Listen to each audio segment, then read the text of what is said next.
She was the most photographed woman in the world, adored by millions, known by everyone, understood by almost no one. And in the early hours of August 5, 1962, Marilyn Monroe was found dead. She was 36 years old. More than 6 decades later, we still don't know exactly what happened. Her name wasn't always Marilyn Monroe. She was born Norma Jean Mortensen on June 1, 1926 in Los Angeles, California, to a mother who struggled with severe mental illness and a father who was never in the picture.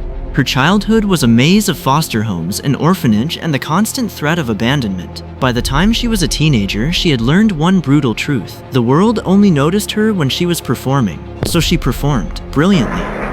She signed her first modeling contract in 1945, dyed her hair platinum blonde, and reinvented herself from the ground up. By 1953, Marilyn Monroe was inescapable, starring in Gentlemen Prefer Blondes and gracing the first cover of Playboy in the same year.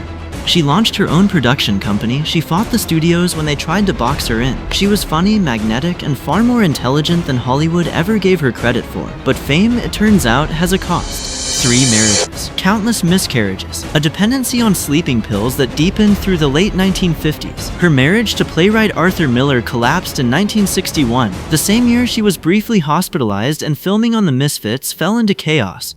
In May 1962, she sang Happy Birthday, Mr. President to John F. Kennedy at Madison Square Garden, a performance that became legend. It was one of her final public appearances. Happy birthday to you.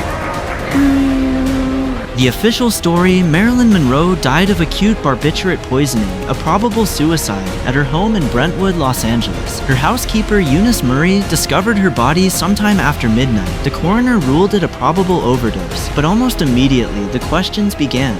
Why were phone records from that night reportedly destroyed? Why did her psychiatrist, Dr. Ralph Greenson, arrive before the police? And why did accounts of the timeline keep shifting? Why did witnesses claim to see an ambulance at her home before she was officially declared dead? Theories have swirled for decades, involving the Kennedy brothers, the FBI, the CIA, and organized crime. Some investigators believe the scene was staged. Others maintain it was a tragic, private death mishandled by everyone around her. No definitive answer has ever been established. She read Proust. She kept a diary. She wanted, more than anything, to be taken seriously. Whether her death was an accident, a suicide, or something darker, the tragedy isn't just how she died. It's that the world was so busy watching the performance, they never really saw the person. Marilyn Monroe deserved better. From Hollywood, from history, and from all of us. When Marilyn Monroe died, she was not finished. She was in the middle of filming Something's Gotta Give for 20th Century Fox, a romantic comedy that had already become infamous for her absences and the studio's growing frustration.